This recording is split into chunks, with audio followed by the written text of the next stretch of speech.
Praise the lord, hallelujah. Yeshu Masih के नाम से आप सब लोगों को मैं आज का इस मीटिंग में वेलकम करता हूं। यीशु मसीह ही सच्चा परमेश्वर और आनंदकालिक जीवन है। हम लोगों ने ध्यान किया है पहले यूहन्ना 5वां अध्याय उसका 20वां वचन कहता है। आज हम लोगों और एक टॉपिक से और एक भाग से हम लोग ध्यान करेंगे यीशुआ का 3 प्रकार के कार्यालय, मतलब वो त्रिविध पद बोलते हैं हम लोगों, एंड मसीह विरोधी के बारे में। 3-fold office of Yeshua and antichrist, ये आज का सब्जेक्ट है। हम लोग थोड़ा वचन भाग से ध्यान करेंगे। 3 प्रकार के कार्यालय कौन सा है? पहला वाला भविष्यद्वक्ता या नबी बोलते हैं, दूसरा है राजा और तीसरा है महायाजक। यीशु स्वयं भविष्यद्वक्ता मतलब प्रॉफिट होकर प्रकट हुआ है, वो स्वयं राजा होकर प्रकट हुआ है और वो स्वयं हाई प्रीस्ट मतलब वो महायाजक होकर प्रकट हुआ है। ये यीशु का 3 कार्यालय है और इसके बारे में थोड़ा ध्यान करेंगे। और इसको अभी कौन कब्जा करना चाहता है और कौन किसने कब्जा किया हुआ है, इसके बारे में थोड़ा वचन से हम लोग ध्यान करेंगे। देखिए, नबी का काम क्या होता है? नबी वो होता है जो सर्वशक्तिमान परमेश्वर के लिए बोलता है, परमेश्वर की तरफ से बोलता है, उसको नबी कहलाता है। हम लोग one who speaks for God बोल के इंग्लिश में बोलते हैं, वही नबी है, वही प्रॉफिट है। दूसरा राजा कौन होता है? वह जो सर्वशक्तिमान परमेश्वर के लिए अधिकार चलाता है, मतलब रूलिंग करता है। परमेश्वर के लिए कौन इस दुनिया में रूलिंग करता है, वही राजा कहलाता है। One who rules for God बोल के इंग्लिश में बोलते हैं। और तीसरा है महायाजक। महायाजक कौन है?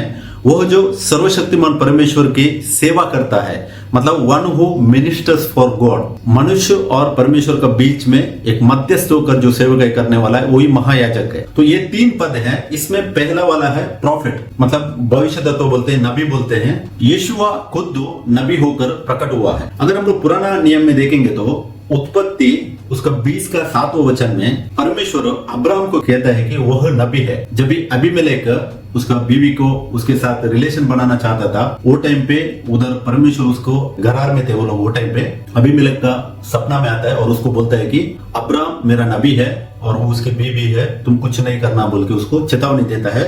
तो इधर अब्राहम को परमेश्वर ने खुद क्या किया हुआ है, नबी बोलकर कहा हुआ ये वचन है। मैं इसमें डिटेल में नहीं जाएगा क्योंकि मेरा टॉपिक है 3-fold ऑफिस को दिखाना ओल्ड टेस्टमेंट में और न्यू टेस्टमेंट में उसी को यीशु ने ऑलरेडी निभाया हुआ वचन से हम लोग ध्यान करेंगे। और दूसरा है नबी जो मेन कहलाया हुआ है, वो मूसा है। अगर हम लोग ड्यूटोनॉमी उसका 34 मतलब व्यवस्था विवरण 34 उसका 10वां वचन पढ़ेंगे तो वचन ऐसा कहता है, और मूसा के तुल्य इज़राइल में ऐसा कोई नबी नहीं उठा जिससे यहोवा ने आमने सामने बात की। मूसा एक बहुत बड़ा प्रॉफिट बोल के माना गया हुआ है।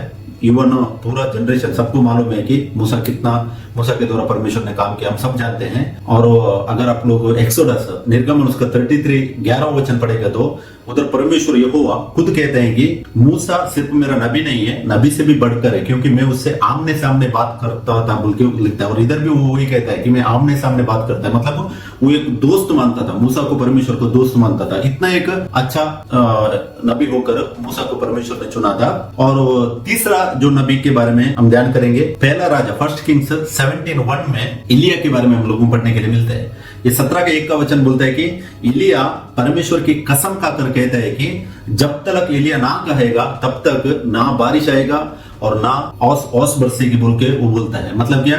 ड्यू पड़ेगा ना बारिश आएगा, ऐसा वाला एक परमेश्वर के ऊपर कसम खाकर वो उधर एक वचन बोलता है और वो फुलफिल भी होता है। 3.5 साल हम जानते हैं ना उधर बारिश आया था, वो लोग पूरा उधर बरगल से भरे हुए थे बोल के हमको मालूम है। तो ये 3 मेन प्रॉफिट के बारे में इधर मैंने आप लोगों को वचन से दिखा दिया कि एक्चुअली इजराइल में और भी बड़े बड़े बहुत प्रॉफिट्स है, हम जानते हैं, जैसा यशायाह है, यिर्मयाह है, यहेजकेल है, दानियल है, बहुत सा है। लेकिन ये 3 प्रॉफिट के बारे में थोड़ा ज्यादा उल्लेख कर रहा हूँ, ये नोट कर रहा हूँ 3 एग्जाम्पल किसके लिए कि अब्राहम के द्वारा परमेश्वर ने वाचा बांधा था और उसी वाचा को वो नया नियम में स्थिर करता है, हमको मालूम है। अगर गलीशियन 3:16-17 में हम लोग पढ़ने के टाइम में हमको मालूम पड़ता है। तो ये 3 ये लोग क्या है, मेन नबी बोल के परमेश्वर ने खुद इनको चुना था। तो जितने भी भविष्यद्वक्ता थे उनमें से मुख्य भविष्यद्वक्ता है अब्राहम है, मूसा है और एलिया है। इनके बारे में हमने वचनों से पढ़ा अभी, लेकिन ये पूरा पुराना नियम के नबी हो गए। नया नियम में यीशु मसीह क्या कहते हैं नबियों के बारे में, मतलब भविष्यद्वक्ताओं के बारे में क्या कहते हैं? अगर हम लोग लूका 16 का 16 पढ़ेंगे तो वचन कहता है, व्यवस्था और भविष्यद्वक्ता यूहन्ना तक रहे उस समय से परमेश्वर के राज्य का सुसमाचार सुनाया जा रहा है और हर कोई उसमें प्रबलता से प्रवेश करता है। देखिए इधर वचन कहता है कि यीशु मसीह स्वयं कह रहा है कि वो उल्लेख कर रहे हैं व्यवस्था क्या है? परमेश्वर ने दिया हुआ आज्ञा, कायदे, कानून, ये पूरा व्यवस्था है। और किसके द्वारा दिया था? मूसा के द्वारा दिया था। तो इसके लिए मूसा के बारे में हम लोग ध्यान किया। यीशु मसीह बोलते हैं मूसा होने दो या व्यवस्था होने दो या भविष्यद्वक्ता होने दो, तो यूहन्ना तक रहे बोला है। यूहन्ना तक रहे मतलब क्या है? जितने भी बड़े प्रॉफिट्स थे यूहन्ना तक के थे इस दुनिया में। इसका ये वचन से स्पष्ट होता है कि इसके बाद कोई भी प्रॉफिट इस दुनिया में नहीं आने वाले हैं और उस समय से परमेश्वर का राज्य का सुसमाचार सुनाया जा रहा है और हर कोई उसे प्रबलता से प्रवेश करते हैं। मतलब वो अभी नया नियम में जो उद्धार का मार्ग अपनाना वो सबका अपना पर्सनल चॉइस है, क्योंकि पुराना नियम में ऐसा नहीं था। अगर हम लोग जो भी नबियों को परमेश्वर चुन रहा था, राजाओं को चुन रहा था, उनके बारे में अगर हम लोग स्टडी करेंगे तो फॉर एग्जाम्पल मैं एग्जाम्पल देना चाहता हूँ। जब इस साउल को पहला राजा चुना गया था, वो टाइम पे परमेश्वर क्या करता है? शमूएल के द्वारा डायरेक्ट उसको अभिषेक करता है। इधर साउल का सम्मति पूछा नहीं जाता है, परमेश्वर चुनता है, डायरेक्ट उसको अनॉइंट करता है। उसके बाद दूसरा, दाऊद को भी जब ये अभिषेक होता है वो टाइम पे भी वो चरवाहा था। क्या था? वो बकरों को चरा रहा था, उसको मालूम भी नहीं था, साउल को भी नहीं मालूम था। वो अपना जो डोंकीज था, डोंकीज को ढूंढ कर उधर घूम रहा था, वो टाइम पे उसका एनर्टिंग होता है। और दाऊद जब बकरा चरवा रहा था, दाऊद को बुलाकर उसका अभिषेक होता है। मतलब उनका परमिशन नहीं लेता था, परमेश्वर डायरेक्ट चुनकर उनको अनॉइंट कर रहा था। लेकिन नया नियम ऐसा नहीं होता है। अभी हम सुसमाचार देते हैं, सुसमाचार जिसको भी दिया वो उसका पर्सनल चॉइस होता है, वो एक्सेप्ट करो नहीं करो वो उसका पर्सनल चॉइस है। अगर साउल के बारे में हम लोग ध्यान करेंगे तो साउल बोलेगा तो उसको जूविश में मतलब हिब्रानियों में उसको साउल बोल के उसका नाम है। वही बाद में रोमन्स में जब उसको उल्लेख करने के टाइम में पाउल बोल के उल्लेख किया हुआ है। साउल पाउल नहीं बना, एक्चुअली साउल ही वो हिब्रूस नेम है, पाउल जो है रोमन्स नेम है। तो जब भी साउल को 9th चैप्टर अगर हम लोग एक्ट्स प्रेरितों को हम पढ़ेंगे तो साउल को यीशु मसीह दर्शन देता है, मतलब एक उजाला उसको मिलता है और वो बोलता है कि तुम मेरे को क्यों सताता है बोल के उसको बोलता है और उसका आंख उधर 3 दिन के लिए बंद हो जाता है। बाद में 3 दिन उसको नहीं दिखता है कुछ भी, लेकिन उसका सेल्फ डिसीजन रहता है कि वो यीशु मसीह का पीछा बोलेगा बोल के। बाद में वो बपतिस्मा लेता है, उसके बाद चेले लोगों के साथ मिलकर वो संगति में आगे बढ़ता है और उसके बाद बड़ा एक सेवक होकर हमको बाइबल में पढ़ने के लिए मिलता है। उसने ये किया। तो नया नियम में अपना सेल्फ चॉइस है, किसी को भी हम लोग सुसमाचार दे सकते हैं। अगर उनको प्रभु यीशु मसीह का पीछा हो लेना नहीं हो लेना वो उनका सेल्फ का डिसीजन रहता है। ओके, तो लूका 16:16 में हम लोगों ने पढ़ा व्यवस्था और भविष्यद्वक्ता यूहन्ना तक रहे बोल के वचन स्पष्ट है। और उसके बाद मत्ती 17 का 5 वचन में जो 2 प्रॉफिट्स थे, कौन था वो? मूसा और एलिया। ये 17 का वचन चैप्टर मत्ती हम लोग पढ़ेंगे तो इसमें हमको मालूम पड़ता है कि इधर यीशु मसीह को उधर टेस्टिफाई भी होता है। वो वचन में पढ़ता हूं, देखिए ऐसा लिखा है, वह बोल ही रहा था कि देखो एक उजले बादल ने उन्हें छा लिया और देखो उस बादल में से यह शब्द निकला कि यह मेरा प्रिय पुत्र है जिससे मैं प्रसन्न हूं, इसकी सुनो बोलता है। साइमन पीटर क्या करता है? इधर 3 तंबू बांधने के लिए कोशिश करता है। मतलब वो तीनों को एक साथ रखता है, वो यीशु मसीह को और मूसा को, एलिया को एक समान गिनकर उनका तंबू बांधने के लिए कोशिश करता है। लेकिन वो टाइम पे ये वॉइस आता है क्या है कि यह मेरा प्रिय पुत्र है जिससे मैं प्रसन्न हूं, इसकी सुनो। ये वॉइस से के वजह से और एक तरीके से देखेगा तो बहुत गलत भी अभी आज का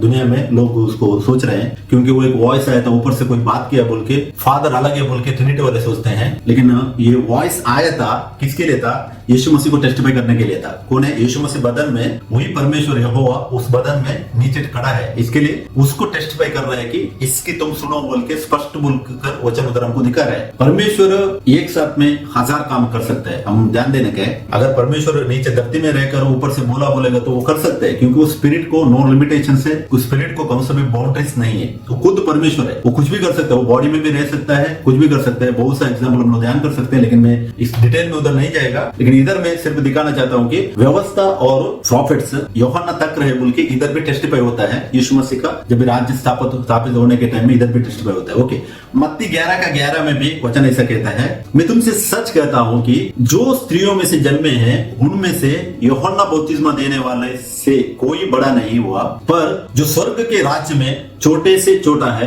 वह उससे भी बड़ा है। इधर स्नानिक यूहन्ना को उल्लेख कर यीशु मसीह बोल रहे हैं कि जितने भी लोग स्त्री के गर्भ से जन्मे हैं उसमें से स्नानिक यूहन्ना सबसे बड़ा है बोलते हैं। लेकिन उसके बाद जो जन्म है, मतलब परमेश्वर का राज्य में कौन कौन आते हैं, वो लोगों वो यूहन्ना से भी बढ़कर है बोल के हमको इधर स्पष्ट वचन बताता है। क्या है कि पुराना नियम के जो लोग जितने भी जने हैं, उनसे भी नया नियम में जो लोग मसीह में जन्म पाते हैं, वो लोग सबसे बड़ा है बल्कि वो यीशु मसीह स्पष्ट दिखा रहा है। क्योंकि जितने भी नबी लोग आए थे, ध्यान देने का हम लोगों, किसी के अंदर परमेश्वर के वास नहीं किया। अगर परमेश्वर का काम करना था, परमेश्वर एक को चुन रहा था, बाहर से तेल का अभिषेक कर कर या कैसा भी अभिषेक कर कर वो क्या कर रहा था, अपना काम करवा रहा था, और एक इंसान परमेश्वर के लिए थोड़ा बड़ा बोल के चुन जा रहा था। लेकिन नया नियम में इंसान कोई भी बड़ा छोटा नहीं होता है, क्योंकि हर एक के अंदर सेम आत्मा, वही परमेश्वर का आत्मा हर एक के अंदर वास करता है।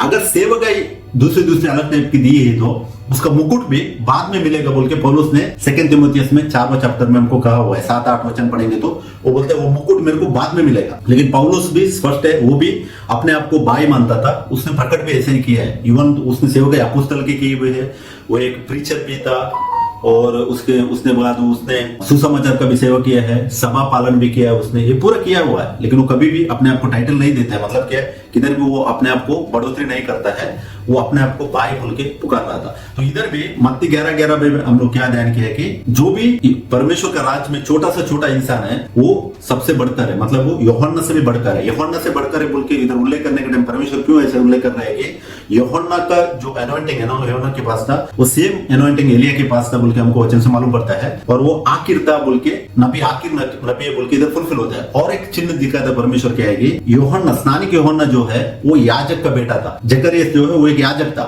लेकिन यीशु मसीह आने के टाइम में याजक का गोत्र को कैंसिल कर वो क्या करता है, यूदा कुल के गोत्र से आता है। ये पूरा पॉइंट्स हम लोग ध्यान देने के, क्योंकि ये पूरा परमेश्वर ने किया हुआ काम है। और इस पोजीशन को एंटी क्राइस्ट क्या करेगा, हमेशा इसको कब्जा करने के लिए कोशिश करेगा। उसके बारे में हम ज्यादा आगे ध्यान करेंगे। और मत्ती 12:41 में यीशु मसीह इधर स्वयं कहता है, देखो वचन ऐसा है, निनेवे के लोग न्याय के दिन इस युग के लोगों के साथ उठकर उन्हें दोषी ठहराएंगे, क्योंकि उन्होंने यूनस का प्रचार सुनकर मन फिराया, और देखो यहाँ वह है जो यूनस से भी बड़ा है। यीशु मसीह बोलते हैं इधर, जो जोना प्रॉफिट सबसे बड़ा प्रॉफिट बोल के इजराइल उसको मानता है। क्यों इजराइल मानता है कि वो एक सक्सेसफुल प्रॉफिट है। अगर हम लोग इजराइल की हिस्ट्री स्टडी करेगा तो निनेवे में जाकर वो छोटा सा थोड़ा ही दिन का प्रचार करता है, उधर पूरा का पूरा शहर तौबा करता है, पश्चाताप करता है और परमेश्वर की ओर फिरते हैं वो लोग। तो इसके लिए इजराइल योना को सबसे बड़ा प्रॉफिट मानते हैं। लेकिन परमेश्वर के लिए और भी बहुत सा प्रॉफिट्स है। लेकिन इधर यीशु मसीह क्यों ये वचन योना को कंपेयर करके दिखाता है कि उनका माइंड में जो योना बड़ा प्रॉफिट था, यीशु मसीह इधर दिखाता है कि योना से भी बढ़कर इधर है। कौन है? दुनिया पर बनाने वाला परमेश्वर, स्वयं प्रॉफिट होकर प्रकट हुआ है बोल के इधर स्पष्ट यीशु मसीह इधर दिखाता है। वो कहता है कि यह वह है जो योना से भी बड़ा है, मतलब यीशु मसीह ही सबसे बड़ा है बोल के इसमें हमको स्पष्ट मालूम पड़ता है। यहूदियों के लिए योनस सबसे सफल भविष्यद्वक्ताओं में से एक था, क्योंकि योनस निनेवे गया और कुछ दिनों तक प्रचार किया। अगर हम लोग योना 3:4 में पढ़ सकते हैं, और पूरा नगर ने पश्चाताप करता, मतलब पूरा शहर पश्चाताप करता है और परमेश्वर की ओर फिरता है। अगर योना हम लोग 3:5 से 7 तक पढ़ने के टाइम में मिलता है। यीशु ने कहा कि वह योना से भी महान है जो सबसे सफल भविष्यद्वक्ता था। यीशु मसीह उससे भी महान है, और यीशु ने स्वयं महानतम भविष्यद्वक्ता के रूप में अपने आप को स्थापित किया है। अगर हम लोग व्यवस्था विवरण उसका 15 से 18 तक पढ़ने के टाइम में मूसा कहता है उधर के, तुम्हारे भाइयों में से एक प्रॉफिट आएगा, एक नबी आएगा, उसको तुम लोग सुनना चाहिए और उसका वचन को तुम लोगों को विरोध नहीं करना चाहिए बोलते हैं। 18 अगर व्यवस्था विवरण हम लोग पढ़ेंगे ना, उधर कहते हैं कि उतना उसका वचन को उल्लंघन नहीं करना चाहिए। अगर उसका वचन को उल्लंघन किया तो वो क्या हो जाएगा, पाप हो जाएगा बोल के स्पष्ट उधर मूसा के द्वारा भी परमेश्वर ने कहा है। उसी बात को इधर वो पुष्टि कर रहे हैं यीशु मसीह। ओके, अब ये देखा हम लोग को प्रॉफिट के बारे में। फर्स्ट जो पॉइंट था, नया नियम में कोई भी प्रॉफिट यीशु मसीह के बाद नहीं आने वाला है, हम लोग ध्यान देने के। अगर कोई अपने आप सामने अपने आप को प्रॉफिट बोल के प्रकट करेगा तो वो झूठा प्रॉफिट हो जाएगा, मतलब झूठा नबी या झूठा भविष्यद्वक्ता होएगा। क्यों? यीशु मसीह स्वयं उस पोजीशन को, उस जो रोल को, पद को उसने खुद अपने लिए लिया हुआ है। यीशु प्रॉफिट होकर, नबी होकर, भविष्यद्वक्ता होकर उसने अपने आप को प्रकट किया है। दूसरा है किंग, राजा के बारे में। यीशु स्वयं राजा होकर इस दुनिया में प्रकट हुआ है। अगर पुराना नियम में राजा कौन होता है, राजा मतलब इजराइल के लिए स्पेशली, इजराइल का history connected to new testament है। तो राजा कौन होता है और राजा की भूमिका क्या है बोल के हम लोग ध्यान करना चाहिए। देखिए, इजराइल और यहूदा के राजाओं को यहोवा के प्रतिनिधि के रूप में स्पष्ट राष्ट्र पर शासन करने के लिए माना जाता था। परमेश्वर का प्रतिनिधि होकर राजा रूलिंग कर रहा था इजराइल के ऊपर, क्योंकि वो परमेश्वर की इच्छा के अनुसार होने का है। ओके, उनसे अपेक्षा की जाती थी कि वे उसकी वाचा और विधियों का पालन सही से करें और राष्ट्र की रक्षा करें और अवश्य होने पर आक्रमण युद्ध में भाग लें तथा लोगों पर न्याय और धर्म के साथ शासन करें। ये इंपॉर्टेंट है। इजराइल के जो भी राजा थे परमेश्वर की इच्छा के अनुसार ही वो लोग रूलिंग करने का था, लेकिन हम जानते हैं बहुत सा राजा, इवन 90% राजा लोगों ऐसा नहीं किया। सब लोग परमेश्वर के खिलाफ, परमेश्वर का वचन को उल्लंघन करके, उसका व्यवस्था को उल्लंघन करके वो लोगों ने रूलिंग किया हुआ हमको हिस्ट्री पढ़ने के लिए मिलता है। तो इजराइल के लिए राजा चुनना सर्वशक्तिमान परमेश्वर की इच्छा नहीं था। पहले हम ये ध्यान करने का है कि इजराइल में राजा चुनना परमेश्वर का इच्छा नहीं था। अगर हम लोग फर्स्ट सैमुएल उसका 8वां चैप्टर 7वां वचन, फुल 8वां चैप्टर आप लोग पढ़िएगा, 7वां वचन ऐसा कहता है, और यहोवा ने शमूएल से कहा, वे लोग जो कुछ तुझसे कहें उसे मान ले, क्योंकि उन्होंने तुझको नहीं परंतु मुझको निकम्मा जाना है कि मैं उनका राजा ना रहूं। इधर बोलते हैं कि मेरा इच्छा नहीं है। परमेश्वर ने स्पष्ट कहा है कि इजराइल में राजा बनने का तो परमेश्वर की इच्छा नहीं था, लेकिन जब भी वो लोग राजा पूछते हैं वो टाइम पे शमूएल के द्वारा परमेश्वर कहता है कि वो लोगों ने मुझको निकम्मा जाना है। वो लोग राजा पूछकर मेरे को निकम्मा जाना है कि मैं उनका राजा ना रहूं। परमेश्वर ही अपना राजा था परमेश्वर, लेकिन उनका जिद के वजह से उधर एक राजा चुना जाता है। जब भी राजा चुनने के टाइम में भी अगर हम लोग इजराइल का 8 चैप्टर ध्यान करेंगे तो शमूएल उनको वार्निंग देता है, बोलते हैं तुम लोग राजा मत चुनो, क्योंकि तुम दशमांश उसको देना पड़ेगा और तुम्हारे औरत लोग जाकर उनका चाकरी करना पड़ेगा। उसके बाद तुम्हारे जो लोग हैं वो राजा का जो अंडर उसकी सेवक करना पड़ेगी। ये परमेश्वर की इच्छा नहीं था, क्योंकि लेकिन उनका जिद की वजह से परमेश्वर उधर एक राजा उनको चुनता है। उधर से बाद राजा स्टार्ट होता है बोल के हमको मालूम पड़ता है। तब तक राजा नहीं थे, जो भी परमेश्वर न्याय कर रहा था न्यायियों के साथ कर रहा था बोल के हमको मालूम है। ओके, ये राजाओं में से बहुत सा राजा है, बड़े बड़े राजा के बारे में हम जानते हैं, लेकिन उसमें से मैं एक राजा के बारे में थोड़ा इधर दिखाना चाहता हूँ जो अच्छा राजा कहलाया गया हुआ है। वो कौन है? राजा योशिया है। योशिया के बारे में अगर हम लोग पढ़ेंगे तो 2 किंग्स में उसका 20 to 23 चैप्टर में हम लोगों को पढ़ने के लिए मिलता है, और 23 का 1 से 3 तक पढ़ने के टाइम में उधर वो एक अच्छा काम करता है। क्या है कि व्यवस्था को, मूसा के द्वारा दिया गया व्यवस्था को वो पूरा उसका जितने भी उसके अंदर लोग थे सबके सामने वो व्यवस्था को पढ़कर, मतलब याजक के द्वारा पढ़वा कर वो क्या करता है, पूरा मन से पूरा दिल से बोलते हैं कि उसको वो पालन करने के लिए स्टार्ट करता है, और उसका लोगों को भी बोलता है कि इसको पालन करो। उधर हम लोगों के लिए एक ये राजा के इसमें अच्छा पढ़ने के लिए मिलता है कि दाऊद सबसे अच्छा राजा था, लेकिन वचन कहता है कि दाऊद से बेसी का अगर आप लोग सेकंड राजा उसका 23 का 25वां वचन पढ़ेंगे तो उधर वचन लिखा हुआ है कि योशिया जो था सबसे अच्छा राजाओं में से गिना गया, वो नंबर 1 राजा है। 3 मेन राजा के बारे में हमको मालूम पड़ता है बाइबल से, एक है राजा दाऊद, दूसरा है राजा हिजकिया और तीसरा है राजा योशिया। वो तीनों में से योशिया नंबर 1 है। इवन दाऊद परमेश्वर का करीब था तो भी इसके बारे में ज्यादा उल्लेख किया हुआ, ये ज्यादा रूलिंग नहीं किया ज्यादा टाइम, इसका दादा की वजह से, दादा का जो बुराई की वजह से ये बीच में नाश हो जाता है। लेकिन 23-25 में अगर आप लोग वचन पढ़ेंगे तो उधर कहता है कि वचन उसने पूरा मन से, पूरा दिल से और पूरी ताकत से क्या किया, परमेश्वर का वचन का पालन किया और परमेश्वर के साथ वो आगे बढ़ा बोल के उसके बारे में उल्लेख किया हुआ है। तो ये राजा के बारे में हमको इधर पढ़ने के लिए मिलता है। तो इसके लिए इजराइल के इतिहास में अच्छे राजाओं के बारे में अगर हम देखें तो मुख्य रूप से नाम आता है 3 राजाओं का, एक राजा दाऊद, राजा हिजकिया और राजा योशिया। उनमें महत्वपूर्ण राजा है योशिया है, जो हम लोगों ने अभी ध्यान किया था इसके बारे में। तो 2 किंग 23-25 आप लोग अगर पढ़ेंगे तो अपना पूर्ण मन, पूर्ण प्राण और पूर्ण शक्ति से उसने क्या किया है, यहोवा को वो फिरा है और उसका फॉलो किया बोल के वचन कहते हैं। तो ये हो गया राजा। लेकिन यीशु नया नियम में राजा के बारे में क्या कहते हैं, अगर हम लोग वचन ध्यान करेंगे तो मत्ती उसका 12 का 42वां वचन में यीशु मसीह ने कहा हुआ वचन है। इधर वचन ऐसा कहता है, देखिए, दक्षिण की रानी न्याय के दिन के युग के लोगों के साथ उठकर उन्हें दोषी ठहराएगी, क्योंकि वह सुलेमान का ज्ञान सुनने के लिए पृथ्वी की छोर से आई, और देखो यहाँ वह है जो सुलेमान से भी बड़ा है। यीशु मसीह पहले बोला, योना प्रोफेट को कंपेयर कर बोला योना प्रोफेट से भी बड़ा वो है बोल के, इसका पहला वचन है। 12 का 42 वचन में यीशु बोलता है कि सुलेमान के बारे में एग्जांपल देता है। देखिए, परमेश्वर के लिए सुलेमान बड़ा राजा नहीं था, इवन वो ज्ञान में बड़ा था, बुद्धि में बड़ा था, परमेश्वर ने उसको ज्ञान दिया था, सब कुछ था, लेकिन वो क्या करता है, आइडोलेट्री में, मतलब मूर्त पूजा में अपने आप को वो खो देता है। लेकिन इजराइल के लिए ये था, सुलेमान था, वो बड़ा राजा था, क्योंकि उसने टेम्पल उसके द्वारा बांधा था उधर, और वो बांधने के लिए कितना सा बहुत वैभव से बांधा था और बहुत इसमें से भरा हुआ था। तो इजराइल सोचता था कि सबसे बड़ा राजा है सुलेमान है। तो ये इधर यीशु मसीह क्या करता है, उनका जो थिंकिंग था उसको दूर करके बोलता है कि यहाँ वह है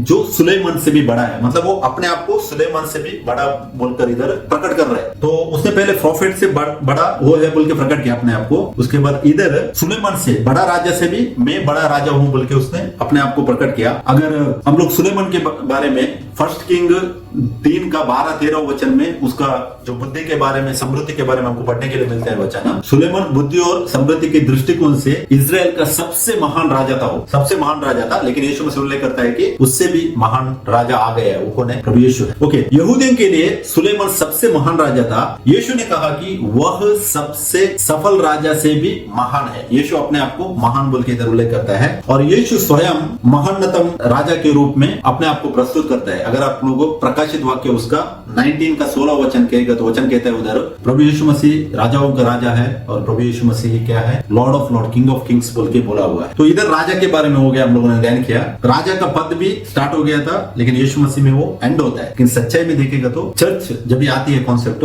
चर्च में कोई भी राजा नहीं हो सकता, रूलिंग नहीं आएगा। ओके, तीसरा है हाई प्रीस्ट, हम लोग बोलते हैं महायाजक। यीशु मसीह के बारे में हम लोग ध्यान करने के टाइम में यीशु मसीह स्वयं क्या हो गया? हाई प्रीस्ट होकर उसने अपने आप को प्रकट किया हुआ है। इसके बारे में हम ध्यान करेंगे थोड़ा। देखो, यहूदी धर्म में महायाजक या हाई प्रीस्ट कौन होता है? Who is the high priest in Judaism? High priest वो होता है जो परमेश्वर और लोगों के बीच में मध्यस्थ होता है। मतलब क्या है? भेंट चढ़ाना, लहू का अर्पण करना, दुआ करना, ये पूरा काम पुराना नियम में महायाजक मेन होकर परमेश्वर किधर चुनता है? आरोन को पहला एक महायाजक बनाता है। जो मूसा का भाई था, आरोन को पहला याजक चुनता है और उसके बाद आरोन के जितने भी बच्चे, उसका जो जनरेशन है लेवी गोत्र से जो आए थे, वो लोगों को याजक महायाजक का पद के लिए चुनकर परमेश्वर की सेवा वो लोग कर रहे थे। और महायाजक वो होता है जो यरूशलेम के मंदिर में मुख्य धार्मिक अधिकारी होता है, जिसे विशेष रूप से वर्ष में एक बार योम किपुर मतलब प्रायश्चित दिवस पर परम पवित्र स्थान मतलब होली ऑफ होली प्लेस जो है उसमें प्रवेश करने का अधिकार होता था। वो सिर्फ महायाजक होता था। होली ऑफ होली प्लेस में दूसरा कोई भी याजक महापरिशुद्ध स्थान में पुराने नियम में नहीं जा सकते थे। आप जानते हैं, अगर आप लोग मंदिर का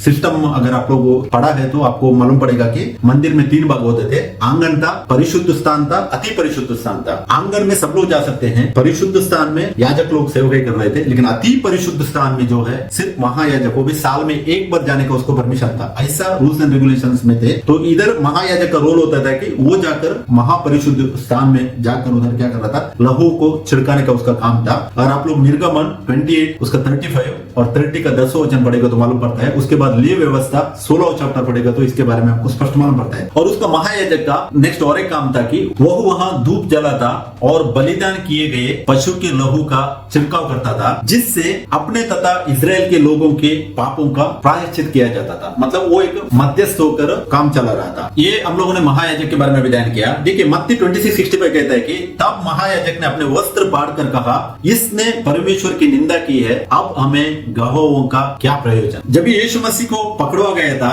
और उधर जो महायाजक था वो टाइम पे केफस बोल के हमको पढ़ने के लिए मिलता है मैथ्यू 26:65 में, वो क्वेश्चनिंग करता है यीशु मसीह को। और यीशु मसीह को क्वेश्चनिंग कर जब यीशु मसीह परमेश्वर को पुत्र बोल के कन्फेशन करता है, वो टाइम पे वो अपना वस्त्र को फाड़ देता है। इधर वचन कहता है महायाजक ने अपने वस्त्र को फाड़ दिया। ये फाड़ना मतलब क्या है? ये संकेत है कि महायाजक का एंड आखिर है। वही परमेश्वर की तरफ से वो जो काइफस था वो लास्ट महायाजक इस दुनिया में। इसके बाद कोई भी महायाजक नहीं बन सकता है बोल के स्पष्ट है। अगर हम लोग यीशु नया नियम में महायाजक के बारे में क्या कहते हैं बोल के ध्यान करेंगे तो हमको वचन पढ़ना चाहिए कि मत्ती 12 का 6 वचन में ऐसा लिखा है, देखो, पर मैं तुमसे कहता हूं कि यहाँ वह है जो मंदिर से भी बड़ा है। जब काइफस ने कपड़ा फाड़ दिया, इसका मतलब वो मंदिर का जो कॉन्सेप्ट था उधर फिनिश हो गया। बाद में यीशु मसीह इधर भी क्या कह रहा है? मत्ती में बोलता है कि यहाँ वह है जो मंदिर से भी बड़ा है। मंदिर से बड़ा है बोल के क्यों उल्लेख करता है परमेश्वर? जब आरोन को महायाजक का पद दिया था वो टाइम पे मंदिर नहीं था। मंदिर बाद में सोलोमन के टाइम पे बांधा जाता है, लेकिन आरोन की सेवकाई क्या होता है वो टाइम से कंटिन्यू होती है। लेकिन यीशु मसीह खुद स्वयं अपने को महायाजक होकर इधर प्रकट करता है, बोलता है कि यहाँ मंदिर से भी बढ़कर है। मंदिर से बढ़कर है मतलब महायाजक याजक सेवकाई किधर करते हैं? टेंपल में करते हैं, मंदिर में करते हैं। तो मंदिर फिनिश हो गया। मैथ्यू 24:1-2 में पढ़ने के लिए मिलता है कि यीशु मसीह ने कहा हुआ वचन है, पत्थर के ऊपर पत्थर नहीं रहेगा। इसका मतलब क्या है? मंदिर का जो कॉन्सेप्ट था फिनिश है। नया नियम में मंदिर नहीं है। जो लोग बांधते हैं वो परमेश्वर को वचन का उल्लंघन करना है, वो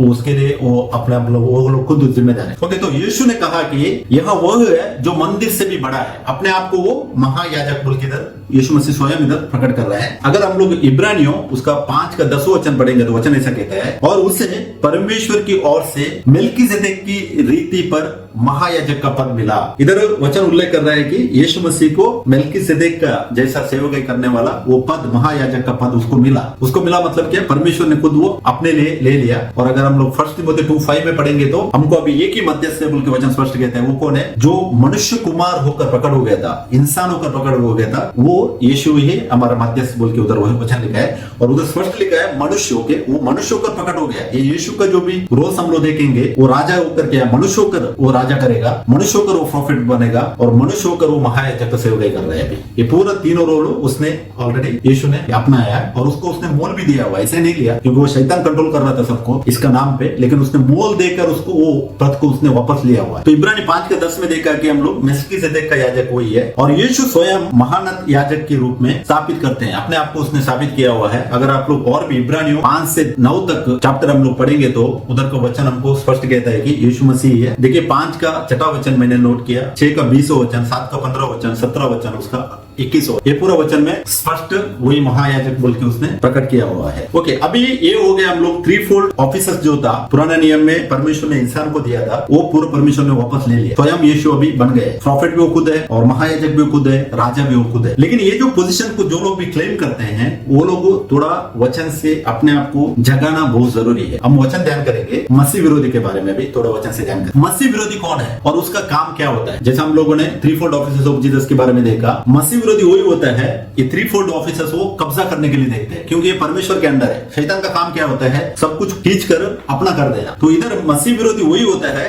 जो 3-fold ऑफिसर्स यीशु मसीह ने कंप्लीट किया और अपना लिया था, उसको अपना कब्जे में करना एक मसीह विरोधी है। ओके, मसीह विरोधी एक सूक्ष्म धार्मिक चलिया है, मतलब डोंगी बोल सकते हैं हम लोग और एक वर्ड में। वो एक डोंगी है, झूठा है, मतलब रिलीजियस इंपोस्टर बोलते हैं इंग्लिश में। वो ना कि कोई राजनीतिक प्रतिद्वंदी है या पॉलिटिकल ओपोनेंट नहीं हो, वो क्या है? धार्मिक चलिया है, मतलब वो एक डोंगी है। वो अंदर के अंदर से उसको वो प्रोसेस को खराब करने वाला वही मसीह विरोधी है। मसीह विरोधी कोई बाहर का नहीं होता है, वो अंदर से ही है। ओके, वो एक मित्र के रूप में कार्य कर रहा है, लेकिन वास्तव में वो एक मित्र नहीं है। मसीह विरोधी एक मित्र के रूप में काम करता है वो, लेकिन वो वास्तव में वो मित्र नहीं है। वो ऐसा एक्टिंग कर दिखाता है कि मैं मित्र हूं, लेकिन वो मित्र नहीं है, वो मसीह विरोधी होता है। देखो, एंटी का सही अर्थ है एक प्रतिस्थापन, नहीं तो और एक वर्ड में अगर मैं बोलूं तो उसके बदले में, और इंग्लिश में बोले तो इसे सब्स्टिट्यूट हो। एंटी का मीनिंग है ये सब्स्टिट्यूट हो, मतलब क्या है? एक प्रतिस्थापन करता हुआ या उसके बदले में, मसीह के बदले में एक्टिंग करने वाला ही मसीह विरोधी होता है। मतलब मसीह का रोल को अपना बनाकर उसको पेश करना, अपने आप को पेश करना, ही मसीह विरोधी होता है। नहीं तो और एक में मीनिंग देखो तो के बजाय, इंस्टेड ऑफ बोलते हैं इंग्लिश में, मतलब यीशु मसीह के बदले में अपने आप को प्रकट करना, वो मसीह विरोधी होता है। और नहीं तो उसके स्थान पर, इन द प्लेस ऑफ, यीशु मसीह का जगह में रहकर अपने आप को जो प्रकट करता है, सामने रखता है, मैं हूं बोल के दिखाता है, वो मसीह विरोधी होता है। क्योंकि हमारा क्या काम है? नए नियम में हमको परमेश्वर ने उद्धार दिया है, हमको यीशु मसीह को प्रकट करना है, यीशु मसीह को सामने रखना है, यीशु मसीह को हमको प्रकट करना है, और जो भी महिमा होता है वो परमेश्वर को देने का है, मतलब हम लोग अपनाने का नहीं है। क्योंकि जो भी काम करता है परमेश्वर की आत्मा करता है, हम जानते हैं। तो जो भी चीज है वो सब कुछ परमेश्वर को मिलने का, उसका महिमा होने दो, ग्लोरी, सब कुछ उसको मिलने का, बल्कि हमको स्पष्ट मालूम है। ओके, सो अगर मैं एक उदाहरण दे दूं तो सच्चा भविष्यद्वक्ता और झूठा भविष्यद्वक्ता। सच्चा भविष्यद्वक्ता कौन है? हम लोगों ने वचन में ध्यान किया, यीशु मसीह है। नए नियम में नबी यीशु मसीह है। झूठा भविष्यद्वक्ता कौन है? कौन अपने आप को भविष्यद्वक्ता बोल के प्रकट करेगा? फॉर एग्जाम्पल, परमेश्वर का आत्मा मेरे अंदर रहकर मेरे को प्रोफेसी का गिफ्ट दिया हुआ है, मेरे द्वारा वो काम कर रहा है। मैं क्या करेगा? मेरे को मैं खुद टाइटलिंग कर मैं प्रकट करूंगा मेरे को कि मैं भविष्यद्वक्ता हूं, वो मसीह विरोधी है। वो क्या है? झूठा नबी बोल सकते हैं हम लोग। काम परमेश्वर का आत्मा उसके अंदर कर रहे हैं। अगर आपको रोमन से पढ़ेंगे तो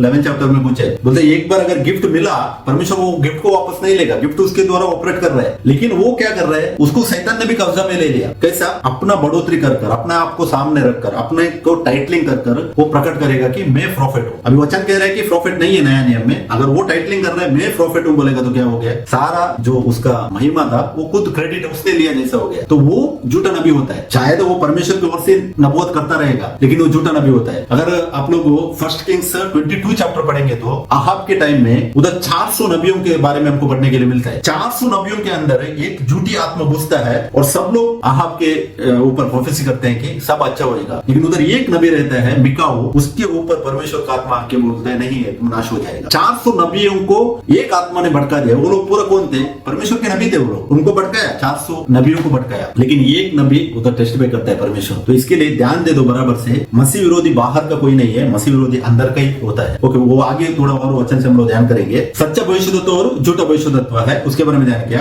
और सच्चा मसीहा और झूठा मसीहा, इसके बारे में भी ध्यान करना चाहिए हम लोग। मत्ती 24:5 में यीशु मसीह कहता है कि क्योंकि बहुत से ऐसे लोग जो मेरे नाम से आकर कहेंगे कि मैं मसीहा हूं और बहुतों को बरमाएंगे बोल के वचन कह रहा है। मतलब क्या है? बहुतों को गुमा करेंगे। ये वचन से कुछ हम ध्यान करेंगे। इधर यीशु मसीह बोल रहा है कि मैं मसीहा हूं बोल के अपने आप को प्रकट करेंगे बोल रहा है। देखिए, यीशु मसीह ये नहीं बोल रहा है कि मैं यीशु हूं बोल के अपने आप को प्रकट कर रहा है, नहीं बोल रहा है। यीशु मसीह क्या बोल रहा है? मसीहा बोल के अपने आप को प्रकट करेंगे बोल रहा है। अभी मसीहा का मीनिंग हम लोग जानना चाहिए। क्यों? ये नया नियम में यीशु मसीह जब भी बात करते हैं, पैराबल्स में बहुत बात किया वो वचन है। पैराबल्स मतलब दृष्टांत बोलते हैं हिंदी में, दृष्टांत में बात किया है। इधर भी यीशु मसीह दृष्टांत में बात कर रहे हैं। क्या बात करते हैं वो? मैं मसीहा हूं बोल के प्रकट करेगा बोलता है। अगर आप लोग इसका ग्रीक ट्रांसलेशन लेंगे तो क्रिस्टोस बोल के लिखा हुआ है। क्रिस्टोस मतलब एनॉइंटेड वन, मसीहा मतलब एनॉइंटेड वन है। अभी यीशु मसीह क्यों बोल रहे हैं कि बहुत से लोग आएंगे और मैं मसीहा हूं बोल के प्रकट करेंगे? बहुत से प्रीचर्स लोग प्रीच करते हैं कि नहीं, एंटी क्राइस्ट आके अपने आप को मसीहा घोषित करेगा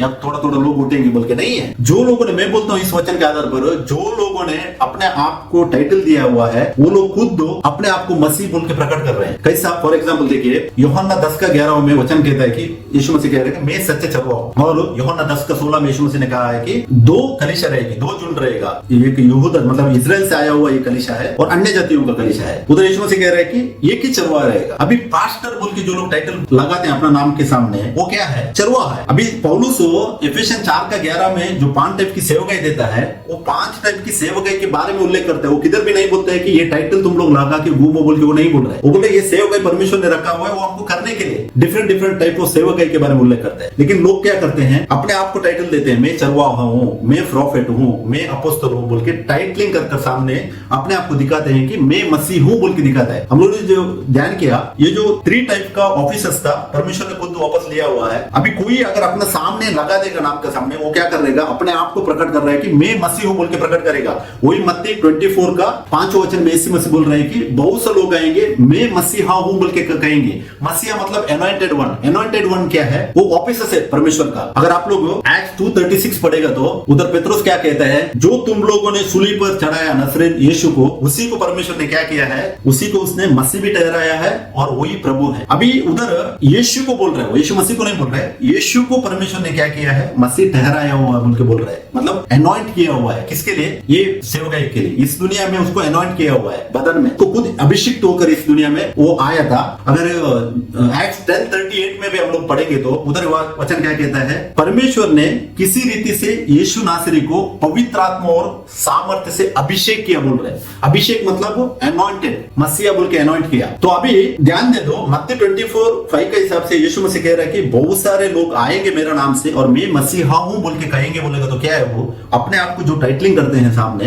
वही है अपने आप मसीह बोल के प्रकट करते हैं। मतलब परमेश्वर का जो ऑफिसर्स था उसने कंप्लीट किया था, वो खुद अपनाते हैं और अपने आप को प्रकट करते हैं सामने। वो लोग किधर बाहर से नहीं है, वो लोग अंदर से ही, वो कलीसिया से। लेकिन मालूम नहीं, बहुत से लोग ये सच्चाई मालूम नहीं रहेगा। बहुत से लोगों को शायद वो क्या हो जाता है, जैसा अभी फॉर एग्जांपल ये पास्टर का एनॉइंटिंग कौन करता है? सीनियर पास्टर ही करता है। सीनियर पास्टर और एक पास्टर को एनॉइंटिंग करता है और एक डिनोमिनेशन, ये पूरा किधर चलता है? ये पूरा डिनोमिनेशन के अंदर चलता है। अगर सच्चा एनॉइंटिंग आप लोग देखेंगे तो ऐसा नहीं है। एनॉइंटिंग क्या होता था? अगर पौलुस क्रेत का जो प्लेस में तिमोथेयुस को बोलता है कि तुम उधर रुको और एल्डर्स को चुनो बोलता था। चर्च में से एल्डर्स को चुनो, उनके ऊपर दुआ करो और उनको अपॉइंट करके आ जाओ, चर्च हैंड ओवर करके आ जाओ बोल के बोल रहा था। एक्ट्स 20:38 में अगर हम पढ़ेंगे तो उधर बोलते हैं होली स्पिरिट खुद चुन रहा था सेवक लोगों को। लेकिन आज क्या होता है? पूरा उल्टा है। एक डिनोमिनेशन के अंदर जाएंगे, 3 साल अपना मर्जी से स्टडी करेंगे और बाद में उधर एक टाइटल अपनाएंगे, अपने आप को मसीह घोषित करेंगे और बाहर आकर सेवकाई स्टार्ट करेंगे। वो लोगों को दिखता है, वो लोग को देखने के लिए नॉर्मल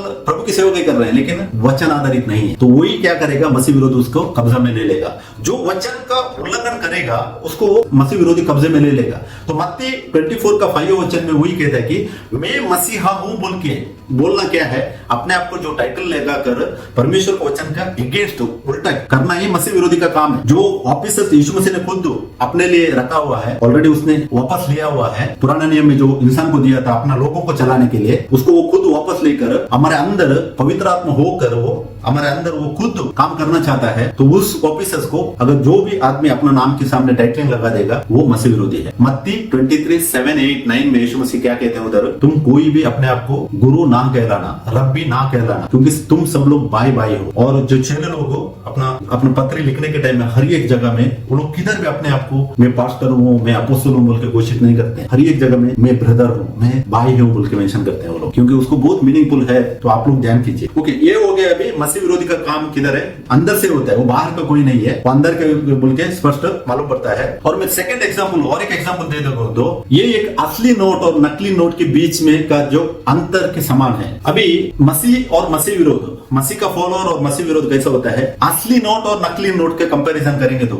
मालूम पड़ता है, किसी को भी नहीं मालूम पड़ेगा। अगर असली नोट हम लोग लेके जाएंगे दुकान में, वो अपने को रेशन देगा। वही मैं डुप्लीकेट नोट भी अगर लेके जाऊं, वो भी मेरे को रेशन देगा। क्यों? अब अगर दोनों नोट में आमने सामने रखूंगा, मेरे को उसका डिफरेंस थोड़ा भी नहीं मालूम पड़ेगा। लेकिन ये कभी पकड़ में आ जाता है जब भी अगर सेंसर का जो मशीन उधर लगाया हुआ है, बैंक में पूरा रहता है, आप लोगों ने देखा है, असली नोट और नकली नोट को परखने के लिए उधर एक सेंसर मशीन लगा रहता है। वो सेंसर मशीन में क्या हो जाता है कि एक स्पेशल चीज क्या होता है कि जो गवर्नमेंट नोट बनाता है उसमें वो लोगों ने एक लाइन दिया हुआ रहता है, वो सेंसिंग करता है। लेकिन नकली नोट में वो सेंसिंग नहीं होता है। अगर असली नोट आप लोग पॉकेट में रख के जाओ, उसको बहुत वैल्यू है। वही नकली नोट भी रख के जाओ, उसको भी वैल्यू रहता है। कभी वैल्यू जाता है उसका, जब भी वो पकड़ में आ जाता है उसको भी वैल्यू जाता है। और असली नोट भी उसी कंट्री में बनता है, एक रेगुलेशन के अंडर, एक गवर्नमेंट के अंडर बनता है। लेकिन नकली नोट कैसा बनता है उधर, इलीगल तरीके से बनता है। लेकिन दोनों सेम बनाते हैं। जब भी पकड़ में आ जाता है, नकली नोट जो बनाने वाला है ना, वो तो पूरा क्या है, उसको दंड की शिक्षा, उसका जीवन तो खत्म हो गया। अगर वो पकड़ में आ गया तो उसका लाइफ खत्म हो गया। लेकिन वो असली नोट जो बनाया था वो फिर भी वो चलता रहेगा। ऐसा ही है मसीह और मसीह विरोधी, उसके बारे में वो अंदर ही है, दोनों अंदर ही है, लेकिन उसको वचन से जानना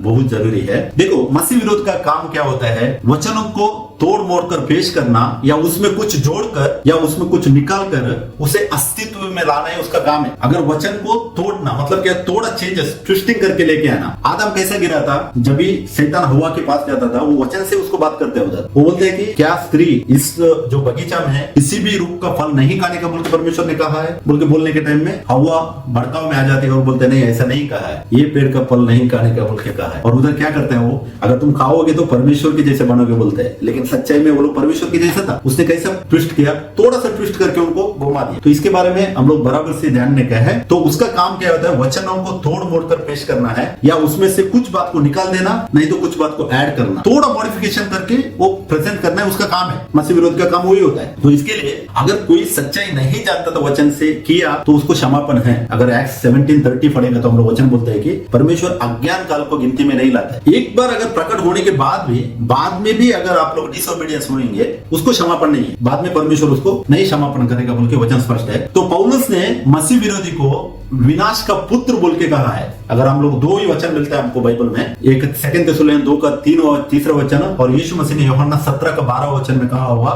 ये दो वचन है जो मसीह विरोधी वो विनाश का पुत्र बोल के स्पष्ट पौलुस ने और यीशु मसीह ने उल्लेख किया हुआ वचन हमको मिलता है। उसको हम लोग पढ़ेंगे। देखिए 2 थिस्सलुनीसियों उसका 2 का 3 और 3 वचन ऐसा कहता है, किसी रीति से किसी के धोखे में ना आना, क्योंकि वह दिन ना आएगा जब तक धर्म का त्याग ना हो ले और वह पाप का पुरुष अर्थात विनाश का पुत्र प्रकट ना हो। जब तक विनाश का पुत्र प्रकट नहीं हो जाएगा तब तक नाश नहीं आ जाएगा। और विनाश का पुत्र प्रकट होने के लिए धर्म का त्याग होना जरूरी है बोल के इधर पौलुस कह रहा है। अभी धर्म का त्याग होना, बहुत से लोग सोचते हैं कि रैप्चर होएगा उसके बाद धर्म का त्याग होएगा, नहीं है। धर्म का त्याग अभी ऑलरेडी हुआ है, अभी भी वो आचरण में चल रहा है। ये पौलुस इधर किसकी बात कर रहा है मालूम है? अगर हम लोग इसके बारे में नेक्स्ट डीप स्टडी करेंगे, ये बहुत लंबा जाएगा, लेकिन मैं थोड़ा बताना चाहता हूँ। धर्म का त्याग ना हो मतलब वो विनाश का जो पुत्र है वो प्रकट नहीं तब तक नहीं होएगा बोल के पौलुस इधर इसके बारे में कह रहा है। किधर, जब ये आखिर सीजर एम्परर था रोमन्स का, AD 312 में कुछ उसको डिफीट होता है, उसके बाद ये विनाश का पुत्र प्रकट होना स्टार्ट होता है। और AD 476 में वो फुल पावर में आता है। फुल पावर में आता है क्योंकि वही रूलिंग करना स्टार्ट कर देता है क्रिश्चियनिटी में, मतलब फ्री क्रिश्चियनिटी को। रोमन का पेगनिज्म मतलब जो पुराना कचरा पूरा था वो क्रिश्चियनिटी को ऐड कर उसी को आगे बढ़ाता है, जो अभी लोग पूरा उसी में डूब कर उसको सेलिब्रेशन करके आगे बढ़ा रहे हैं। तो विनाश का पुत्र बोल के कहा गया हुआ है। मसीह विरोधी को इधर पौलुस ने विनाश का पुत्र कहा है। अगर यूहन्ना आप लोग 17 का 12 वचन पढ़ेगा तो इधर यीशु मसीह ऐसा कहता है, जब मैं उनके साथ था तो मैंने तेरे उस नाम से जो तूने मुझे दिया है उनकी रक्षा की, मैंने उनकी चौकसी की और विनाश का पुत्र को छोड़, इधर भी यीशु मसीह बोल रहा है विनाश का पुत्र को छोड़, उनमें से कोई नाश ना हुआ, इसलिए कि पवित्र शास्त्र की बात पूरी हो। इधर भी यीशु मसीह वो जो मसीह विरोधी के बारे में क्या उल्लेख कर रहा है, विनाश का पुत्र बोल के बात कर रहा है। ये किसके बारे में बात कर रहा है? यहूदा इस्करियोत के बारे में यीशु मसीह इधर बात कर रहा है। तो यहूदा इस्करियोत कोई बाहरी विरोधी नहीं था, वो बल्कि भीतर से धोखा देने वाला था। 12 चेलों में से एक चेला था, उसी को मसीह विरोधी को उल्लेख करने के टाइम में यीशु मसीह बोलते हैं कि विनाश का पुत्र, वो सेम विनाश का पुत्र, सन ऑफ पर्डिशन बोला इंग्लिश में। उधर पौलुस भी 2 थिस्सलुनीकियों में 2 का 3 वचन में उल्लेख करता है। मसीह विरोधी कौन है? सन ऑफ पर्डिशन है, मतलब वो अंदर का इंसान है, बाहर का नहीं है। क्रिश्चियन ही वो अंदर का, क्रिश्चियनिटी का अंदर ही है, वो वही मसीह विरोधी है। और ये क्या है? वो अंदर से धोखा देने वाला है। जैसा मैंने फेक नोट और अच्छा नोट के बारे में बोला, दोनों नोट कंट्री के अंदर ही ऑपरेट होते हैं, लेकिन फेक नोट जब आइडेंटिफाई होता है वो टाइम पे मालूम पड़ता है, उसको पकड़कर सजा देते हैं, तब तक वो चलता रहता है। इधर भी ऐसे ही, चर्च में भी ऐसे ही चल रहा है। मसीह विरोधी अंदर का ही आदमी है। ओके, तो वही एक नकली अनुयायी या प्रत्यक्ष रूप से विरोध करने वाला है। वो नकली अनुयायी बनकर वो एक धोखा देने के जैसा अंदर से वो प्रकट होकर, वो मालूम नहीं पड़ेगा आपको, देखेगा वो ये अच्छा भरा हुआ है, वो फिल्ड विद स्पिरिट है बोल के अपने आप को प्रकट करेगा, नहीं मालूम पड़ेगा। लेकिन यीशु मसीह क्या कहता है? उसके फलों से फर्क को बोल रहे हैं। फल मतलब क्या है? फल मतलब ज्यादा रू नहीं है। फल मतलब वो गैलेशियंस 5:22 में हमको पढ़ने के लिए मिलता है, लव, काइंडनेस, फॉरबिडेंस, ये पूरा इसके बारे में, वो फल के बारे में परखने के लिए वचन कह रहा है हमको। मसीह विरोधी है नहीं है बोल के उधर मालूम पड़ेगा, बोल के मतलब ढोंगी है या सच्चा है बोल के उधर मालूम पड़ता है। तो मसीह विरोधी एक सूक्ष्म धार्मिक चर्या है, ना कोई राजनीतिक विरोधी है। मसीह विरोधी वो सूक्ष्म धोखा देने वाला इंसान है, अंदर से धोखा देता है। वो कोई भी राजनीतिक या बाहर से आया हुआ नहीं रहता है। ये जो वन मैन मसीह विरोधी आएगा बोल के उसका प्रीचिंग कभी स्टार्ट हो गया था मालूम है? अभी रिसेंटली हो गया था, मेरे को 8700 के बाद ये हो गया हुआ। एक इंसान आएगा, रूलिंग करेगा, वो मसीह विरोधी होएगा, 666 नंबर उसके ऊपर आएगा। ये पूरा नहीं है, 666 वो नंबर भी ऑलरेडी प्रकट हुआ है, बाद में नहीं आएगा, ऑलरेडी है वो। अभी हम लोग आगे जाकर उसको 1 by 1 स्टेप बाय स्टेप ध्यान करेंगे। तो इधर मसीह विरोधी बोलेगा तो वो क्रिश्चियनिटी के अंदर से आने वाला है। तो ये एक, आप लोग अगर दीमक जानते हैं, इंग्लिश में इसको टर्मिटस कहते हैं। टर्मिटस मतलब वो एक इंसेक्ट है। वो कैसा रहेगा? पुराने नियम में अगर आप लोग घर देखेंगे तो वो छत बनाने के टाइम में वुड से बना रहे थे, मतलब जो भी वुड आता है ना, वुड में बना रहे थे। वो दीमक क्या करता है? वुड का अंदर से खोखला कर देता है, अंदर से खोखला कर, बाहर से अच्छा दिखेगा, वुड देखने के टाइम में घर अच्छा है, लेकिन वो जब भी दीमक उसमें एंटर हो गया उसके बाद अंदर से खोखला कर कर कर कर जब वो गिर के पड़ेगा तभी मालूम पड़ेगा कि दीमक ने खराब किया हुआ है, तब तक नहीं मालूम पड़ेगा। ऐसे ही है मसीह विरोधी। ओके, तो ये कौन है? मसीह विरोधी कौन है बोल के हम लोग जानना चाहिए। देखिए, इसको कहा हुआ है पापाल। पापाल मतलब वो AD 19th सेंचुरी तक, 19 जो सेंचुरी था 1929 में कुछ पापाल का जो प्लेस था उसी को वेटिकन सिटी बोल के कहा गया। उसका पहले पापाल है। पापाल मतलब वो पोप का जो कंट्रोल में आता है वो सिटी से। एक चर्च है एक्चुअली, रोमन कैथोलिक चर्च बोल के हमको स्पष्ट मालूम है। तो रोमन कैथोलिक चर्च को पापाल का चर्च बोलते हैं, मतलब वो वही मसीह विरोधी है। उसने क्या किया हुआ है? ये तीनों मेन तरीके से कब्जे में उसी ने लिया हुआ है, और उसको साथ जितने भी लोग जुड़ गए हैं वो लोग भी उसी के अंडर आकर उसी को फॉलो करते हैं। देखिए, उसमें पहला जो हम लोगों ने पॉइंट पढ़ा था क्या? प्रॉफिट। पोप स्वयं वो क्या करता है? विकार ऑफ क्राइस्ट बोल के अपने आप को प्रकट करता है, मतलब वो मसीह का मैं प्रतिनिधि हूं बोल के कहता है, और इस प्रकार स्वयं को एक भविष्यद्वक्ता मानता है। प्रॉफिट बोलकर वो अपने आप को खुद प्रकट कर रहा है। ये किसका कार्य नहीं है? ये यीशु मसीह का कार्य नहीं है, लेकिन वो पोप कौन है? अपने आप को खुद तो प्रकट कर रहा है कि मैं भविष्यद्वक्ता हूं बोल के प्रकट कर रहा है। अगर आप लोग विकिपीडिया में जाएंगे तो पोप के बारे में स्टडी करके तो मालूम पड़ेगा आपको, और उधर एक आप उसके बारे में स्टडी करो, विकार ऑफ क्राइस्ट बोल के आप लोग गूगल में स्टडी करो, आपको मालूम पड़ेगा विकार ऑफ क्राइस्ट मतलब वो मसीह का प्रतिनिधि कौन है? प्रॉफिट। वो खुद पोप ने अपने आप को प्रकट किया हुआ है। और दूसरा, पोप को पॉन्टिफेक्स मैक्सिमस कहा जाता है। पॉन्टिफेक्स मैक्सिमस मतलब महायाजक। अभी को अगर आप लोगों को मालूम है रोमन कैथोलिक के बारे में, वो अपने आप को महायाजक के बारे में उसने वो सीट में बैठा हुआ है, ऊपर सीट पकड़कर वो बैठा हुआ है। कौन है? पोपी। तो सुप्रीम पॉन्टिफ बोल के कहा जाता है उसको, और इस प्रकार वह स्वयं को महायाजक मानता है, वो अपने आप को महायाजक मानता है। लेकिन नया नियम में यीशु मसीह क्या करता है? कोई भी महायाजक नहीं है। यीशु मसीह खुद महायाजक होकर प्रकट हुआ है। इब्रानियों 5, 6, 7, 8, 9 चैप्टर पढ़ेंगे तो हमको स्पष्ट मालूम पड़ता है यीशु मसीह है, पॉन्टिफस मैक्सिमस है, महायाजक यीशु मसीह है। लेकिन पोप ने वो कब्जा कर रखा हुआ है, अपना अंडर रखा हुआ है, और वो अपने आप को दर्शा रहा है कि वो महायाजक है। तो हाई प्रीस्ट और the supreme pontiff and hence considers himself as high priest in the Catholic church. A pontiff is the leader of the church, also known as pope. Pontiff मतलब लीडर, पोप मेन लीडर। महायाजक का भी पद उसने कब्जा करके रखा हुआ है। और तीसरा है पोप वेटिकन सिटी का राजा है और हमारे प्रभु यीशु की राज की सत्ता को अस्वीकार करता है, मतलब वो अपने आप को राजा बोल के भी घोषित किया हुआ है। अगर आप लोग जानते रहेंगे तो ये वर्ल्ड में सबसे छोटा कंट्री कौन सा है मालूम है?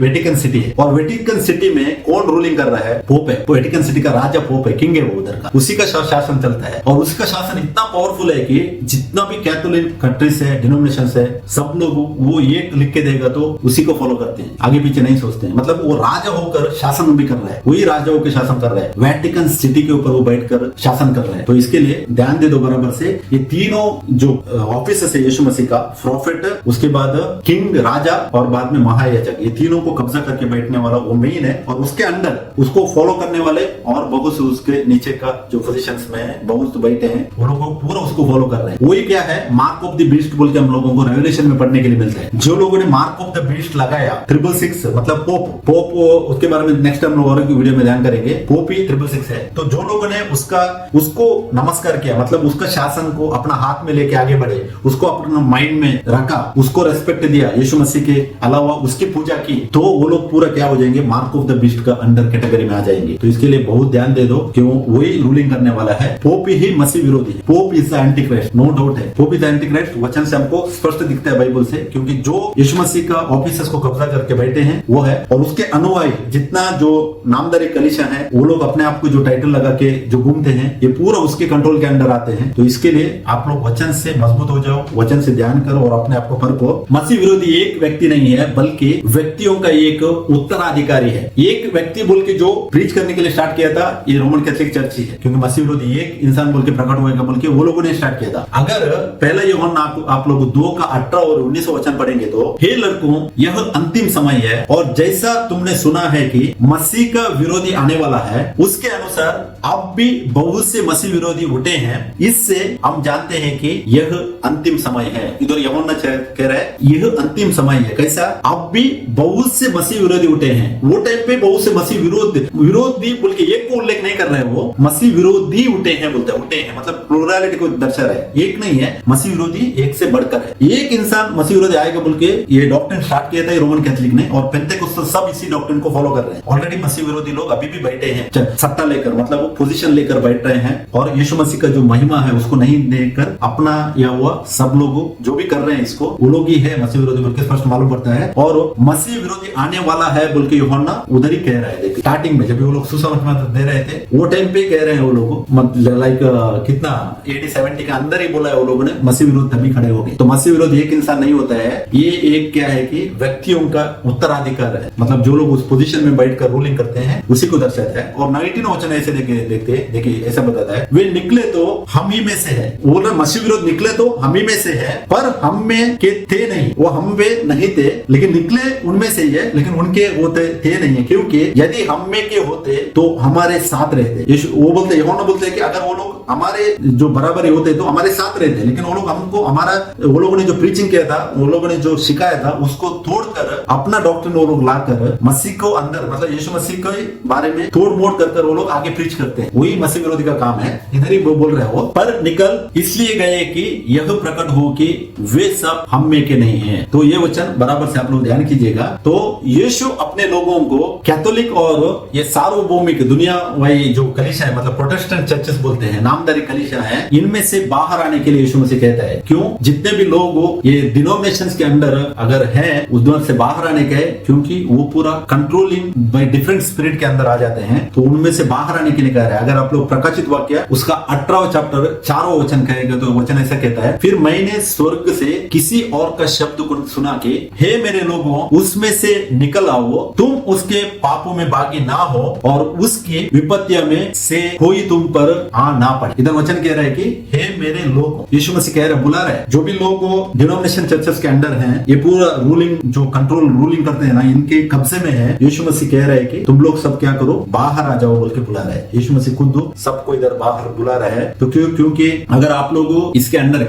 कौन सा भी डिनोमिनेशन के अंदर है तो आप लोग बाहर आइए और अपने आप को बचा लो। क्यों? यीशु मसीह जब वापस आएंगे नहीं पूछेंगे आप कौन सा डिनोमिनेशन के अंदर है, नहीं पूछेंगे आप लोग ने कितना टाइथ ऑफरिंग दिया, नहीं पूछेंगे। यीशु मसीह अगर पूछेंगे तो सिर्फ है कि ये मेरा वचन था, ये वचन को तुम गवा रुका नहीं रुका बोल के पूछेंगे। आज सुसमाचार मतलब सच्चाई, सुसमाचार नहीं है, सच्चाई सही तरीके से बाहर आ रही है और वचन प्रकट हो रहा है। तो इसके लिए किसी का भी डिनोमिनेशन के अंदर अगर आप लोग बंधे हुए हैं तो बाहर आ जाओ, क्योंकि यीशु मसीह ने हमको स्वतंत्रता में रखने के लिए रिलीज किया था, ना कि कंट्रोलिंग स्पिरिट के अंदर। आप लोग सब लोग स्वतंत्र हैं, यीशु मसीह है, वचन को लेकर आगे बढ़ो। तो इसके लिए मैं धन्यवाद करता हूं और इसमें से सारी महिमा हमारे प्रभु और हमारे उद्धारकर्ता यीशु मसीह को ही देता हूं, क्योंकि वही स्तुति का योग्य है, वही सारा जो हम लोगों का रेस्पेक्ट का योग्य है। तो इसके लिए मैं फिर से आप लोगों को बताना चाहता हूं, अगर आप लोग अभी भी ये जो डिनोमिनेशन चर्चेस का कंट्रोल में अंडर है, अगर स्पेशली कैथलिक्स के अंडर है, क्योंकि ओरो बैबिलोन है, कैथलिक जो है ओरो बैबिलोन है, वो लोगों ने पूरा को पूरा रोमन पैगनिज्म के अंदर वो लोग हैं। यीशु मसीह को